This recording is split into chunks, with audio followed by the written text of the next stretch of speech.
Leitura Guiada, um programa da Primeira Igreja Batista em Botafogo. Este é seu encontro diário com as Escrituras Sagradas. Acompanhe agora o nosso estudo de hoje. Amado irmão, graça e paz do Senhor Jesus, vamos a mais um episódio do programa Leitura Guiada, o programa onde nós fazemos a leitura das Escrituras capítulo a capítulo, diariamente, de Gênesis a Apocalipse, em ordem cronológica. Você encontra o nosso programa no canal da Primeira Igreja Batista em Botafogo no YouTube e também no Spotify, procurando o nome do nosso programa, Leitura Guiada. Bom, chegamos agora no livro de Josué. O livro de Josué, né, é um livro que mostra a conquista da terra de Canaã. Esse livro, irmãos, ele não tem autoria de Josué. A autoria do livro ela é desconhecida. Alguns rabinos judeus, até o Talmud babilônico, entendem como sendo a autoria por parte de Samuel. Outros judeus entendem que a autoria seria de um sacerdote como Eleazar ou Finéias. Certo é que a autoria ela é meio incerta e também o livro tem partes escritas por Josué. O próprio Josué, por exemplo, escreveu o capítulo de número 24. Então a gente sabe que o livro ele é composto de trechos escritos por Josué e outros trechos que foram escritos a partir da história de Israel, provavelmente ali até o período de Samuel. Bom, começamos então capítulos 1, 2 e 3, né? Aliás, antes disso, antes da gente ir para a leitura em si, é preciso destacar que o livro de Josué, ele está dividido em 4 partes e essa divisão nós vamos usá-la aqui para melhor estruturar assim, nossa leitura. A primeira parte, ela vai do capítulo 1 ao verso 15 do capítulo 5, que são os preparativos para herdar a terra de Canaã. Tá? A segunda parte vai do capítulo 6 até o capítulo de número 12, lá no verso 24, que é a herança da terra em si, ou a conquista da terra. Eu prefiro, irmãos, utilizar o termo herança da terra ao invés de conquista da terra, pelo seguinte motivo. Porque a terra de Canaã, ela não foi conquistada militarmente pelos hebreus, pelos israelitas, porque os israelitas não eram um exército coeso, não tinham armas, não era assim um número gigante que pudesse efetivamente destruir as nações de Canaã. Na verdade, a terra foi muito mais dada por Deus como herança. Então, o termo herança designa melhor a ideia de bênção dada por Deus. Porque se a gente fala em conquista, dá a entender que o povo de Israel sozinho foi lá e conquistou a terra. E não é isso. Israel só venceu suas batalhas porque Deus estava guiando o povo, entregando seus inimigos na mão de Israel. Bom, a terceira parte vai do capítulo 13 até o capítulo 21 e trata da distribuição da terra, as terras sendo divididas entre as tribos, e fecha-se então o livro na quarta parte, nos capítulos 22 e 24, falando das despedidas, anunciando a morte de Josué, né? Então é o capítulo final. Bom, primeira parte então, do 1 ao 5, preparativos para herdar a terra. Vamos hoje fazer a leitura dos capítulos 1 a 3, tá bom? Bem, verso de número 1 do capítulo 1 diz assim: sucedeu, né, na minha Bíblia Almeida Revista e Atualizada. Outras traduções começam com após a morte de Moisés.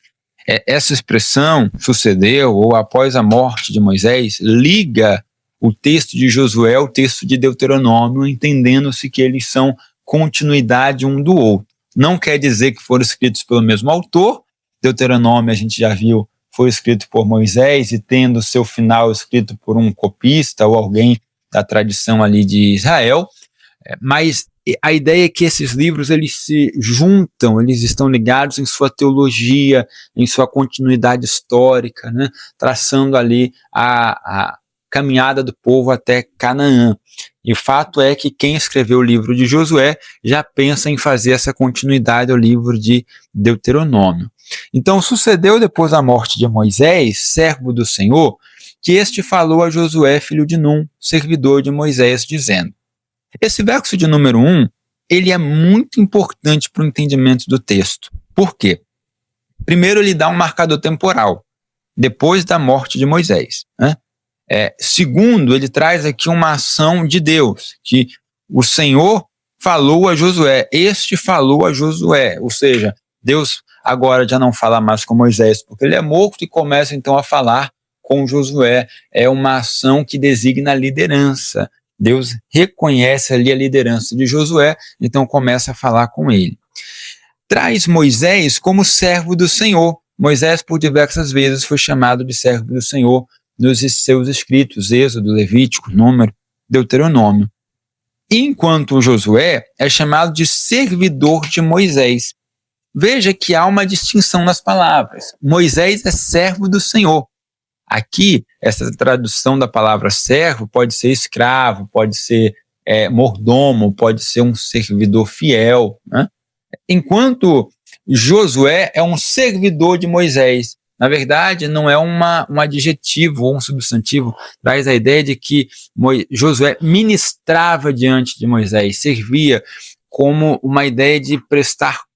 É o mesmo verbo usado para a ideia de prestar culto, mas não quer dizer que ele estava oferecendo culto a Moisés, mas que ele estava servindo, ministrando, o mesmo verbo usado para o trabalho dos levitas que ministravam diante do Senhor. Ele servia, ele fazia ação de servir a Moisés, embora não fosse necessariamente um escravo, ou um mordomo, ou um servo, nessa conotação da palavra, mas um auxiliar ali de Moisés.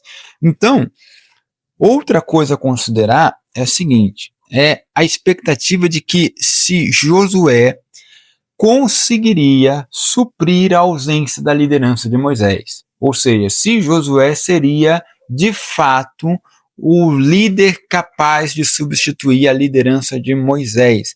Há um questionamento. Será que Josué é um líder capaz de substituir Moisés? Será que Josué tem dons e talentos que possam guiar o povo até Canaã? Será que ele consegue suprir o vácuo de liderança deixado por Moisés? Esse é o questionamento do livro. Por isso que Moisés é tratado como servo do Senhor e Josué é tratado como servidor de Moisés.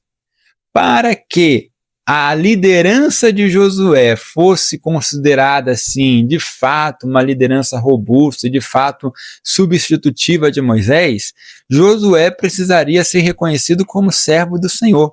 Ou seja, ele vai, durante toda a história ali de Josué, durante todo o livro de Josué, buscar essa legitimação, esse reconhecimento. Será que ele é capaz de substituir Moisés?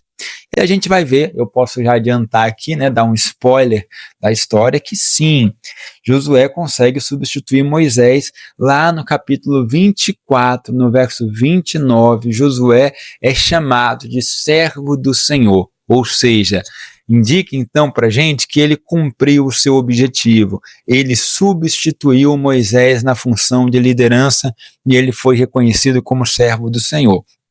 É importante isso, porque tem uma aplicação prática aqui para os momentos de troca de liderança. Essas trocas de liderança que acontecem às vezes no seu trabalho, na sua vida pessoal, na sua vida profissional, também no ministério, quando uma igreja troca de líder, de pastor, vem sempre esse questionamento: será que o próximo será capaz de substituir o anterior? Será que o próximo líder será capaz de conduzir o povo tão bem quanto o anterior? Ou será que ele vai mais adiante? Será que ele será melhor? Esses questionamentos fazem com que o próximo líder busque legitimidade, busque reconhecimento, busque ali a aprovação do povo. E de fato Josué consegue essa aprovação. Bom, verso de número 2. Moisés, meu servo, é morto.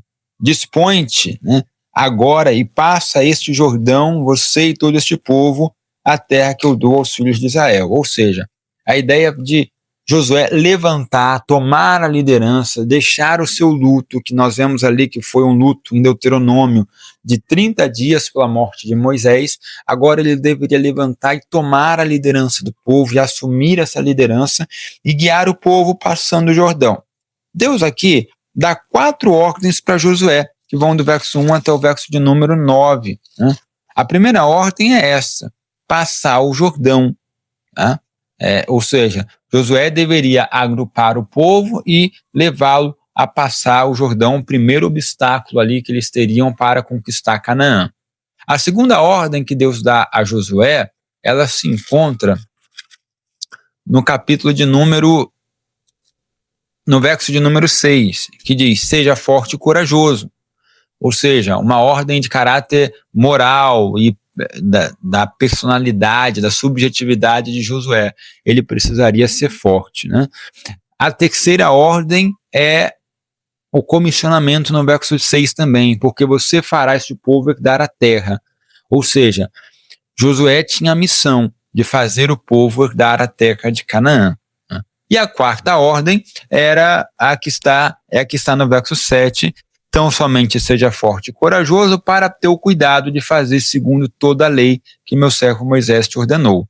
Dela não te desvies, nem para a direita, nem para a esquerda, para que seja bem sucedido por onde quer que andares. Então Josué tem 4 ordens: atravessar o Jordão, ser forte e corajoso, levar o povo a herdar a terra, e a última ordem, obedecer a lei, cuidar de obedecer a lei, praticar a lei.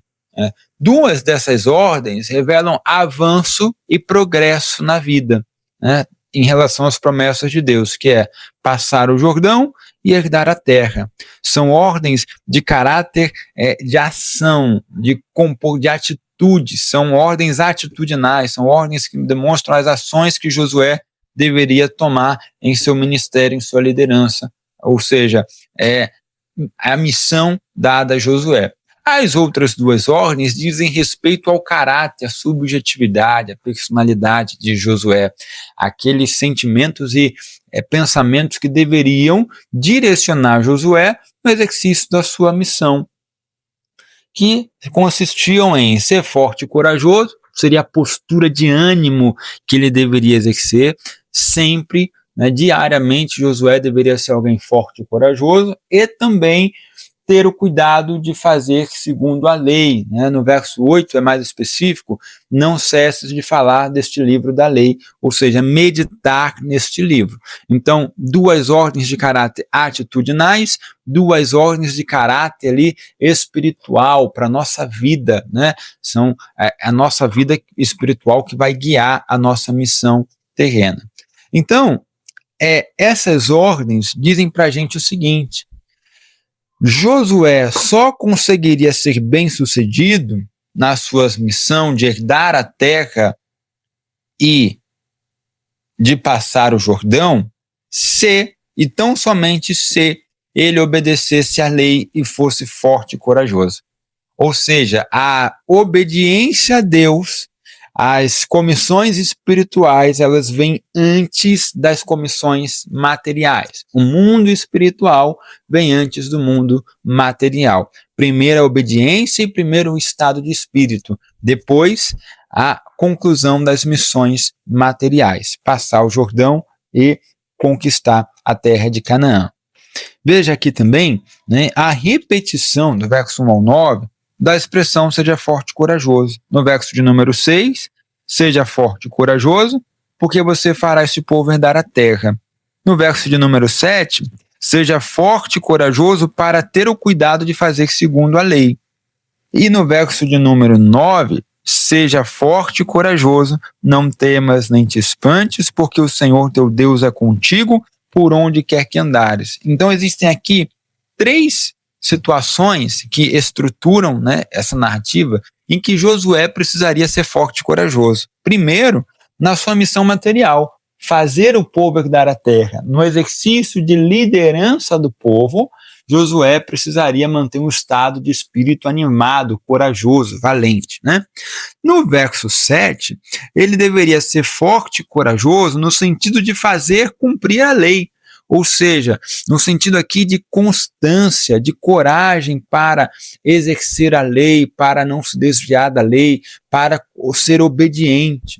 A coragem de ser obediente a Deus, porque ele vai entrar numa terra, a terra de Canaã, onde os povos cultuam a outros deuses, têm práticas diferentes e são povo de cultura diferente, ou seja, a coragem de obedecer a Deus. É preciso, ainda nos dias de hoje, ter coragem para se obedecer a Deus, para ser forte e corajoso, para ser cristão, para se assumir cristão na sociedade, para proclamar o nome do Senhor na sociedade em que vivemos. Por fim, no verso 9, seja forte e corajoso como um estado de espírito para saber que Deus é com ele por onde quer que ele ande. Ou seja, isso traz a ideia para a gente de que nós precisamos, em meio às situações ruins da vida, em meio às lutas, às consequências ruins, às tragédias, em meio às batalhas, sempre manter a convicção de que Deus é conosco, de que Deus está ao nosso lado. Isso é uma convicção que a gente precisa manter.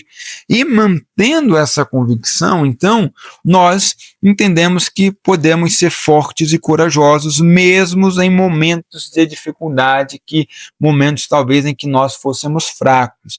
Veja, não temas nem te espantes. Ele iria temer e se espantar porque provavelmente ele estaria diante de situações que requeriam espanto, que talvez infligisse temor, talvez infligisse pânico, mas a ordem para ele é: seja forte, seja corajoso, não tema e nem te espantes, porque Deus é com ele. A ideia aqui é a presença de Deus ao lado de Josué fazendo essa diferença. É muito do que está descrito lá em Deuteronômio capítulo 11, quase a repetição do que está em Deuteronômio capítulo 11, dos versos 24 a 25. Né? Então, a ideia de que quem comanda o povo de Israel é Deus, que Josué é seu instrumento e de que ele vai conseguir levar o povo adiante porque Deus está ao lado dele. Também é uma fala para a nossa vida, né? Nós precisamos sempre manter esse comissionamento de Josué, essa postura de Josué em ser forte e corajoso e cumprir a lei que o Senhor nos entregou.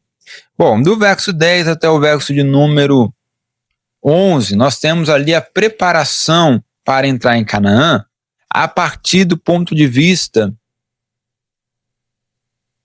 do povo, né? Josué chamando o povo para levantar o arraial e partir. Por sua vez, do verso 12 até o verso 15, Josué fala com as tribos da Transjordânia, as tribos de Ruben, Gade e a meia tribo de Manassés, que ficariam com suas terras antes do Jordão, ou seja, eles já estavam de posse da sua terra. Então Josué vai relembrar para eles o acordo que foi feito lá em Números capítulo 32, em que essas tribos concordaram em passar o Jordão para auxiliar seus irmãos. Então veja o que diz o texto. Falou Josué aos Rubenitas, Gaditas e a meia tribo de Manassés, dizendo: lembrai-vos do que vos ordenou Moisés, servo do Senhor, dizendo: o Senhor vosso Deus vos concede descanso e vos dá esta terra. Vossas mulheres, vossos meninos e gado fiquem na terra que Moisés vos deu deste lado do Jordão, porém vocês, todos os valentes, passarão armados na frente de vossos irmãos e os ajudarão, até que o Senhor conceda descanso aos seus irmãos, como a vocês outros. Então tornareis a terra da vossa herança e possuireis a que vos deu Moisés, servo do Senhor. Ou seja, o descanso era igualitário. Né? É igualitário em que sentido? As 3 tribos que ficaram antes do Jordão só poderiam descansar quando as outras 9 tribos e meia também descansassem. O descanso deveria ser um momento comum de desfrute da terra. Então, uns não poderiam estar desfrutando da terra antes dos outros. Aqui tem um senso comunitário, né? E também deveriam lutar juntos. Ou seja, eles já receberam suas terras, já receberam sua bênção e sua herança. Agora eles vão lutar junto com seus irmãos para que estes também recebam a bênção de Deus. Essa é uma postura que a gente requer, né, que Deus requer dos seus filhos em meio à vida. Você não deve lutar só pela sua bênção. Você deve lutar também para que os outros, para que os seus irmãos sejam abençoados e tenham direito ao descanso em Deus.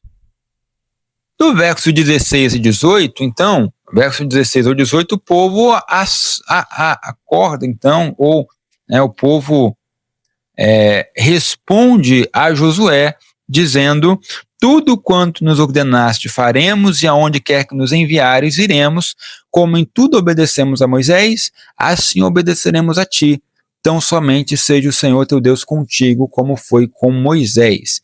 Veja, o povo então concorda em seguir a Josué, o povo acolhe a liderança de Josué com uma condição: se Deus fosse com ele, né? Se Deus for contigo, como foi com Moisés. Ou seja, o povo entende que a liderança não é de Josué, a liderança é de Deus. Se Deus estiver com Josué, eles estarão com Josué. Mas se Deus não estiver com Josué, eles então não estarão com Josué. Então, é a liderança de Deus. Então, aqui a gente aprende um princípio claro de liderança, né? Que a verdadeira liderança espiritual depende da presença de Deus e também da obediência à palavra, porque Deus condiciona isso em Josué, né? Ele precisaria ser corajoso para fazer segundo toda a lei. Então, nós temos aqui a centralidade da palavra de Deus. Deus reina através dos seus instrumentos, dos seus servos, que vivem de acordo com a palavra de Deus. Então, se você vive aí de acordo com a palavra, Deus quer usar você para liderar, para esse exercício de liderança, para que ele seja o líder de um povo, o líder da tua família, o líder da tua casa, o líder dos seus amigos, né? Que você, nesses momentos de liderança, ou se você exerce algum cargo de liderança, que você saiba que essa liderança, ela deve ser primeiramente exercida por Deus e centrada na palavra. Deus, então, abençoe sua vida, Deus abençoe seu dia. Esse foi o primeiro capítulo de Josué, e agora vamos num outro áudio para fazer o capítulo 2 e o capítulo 3.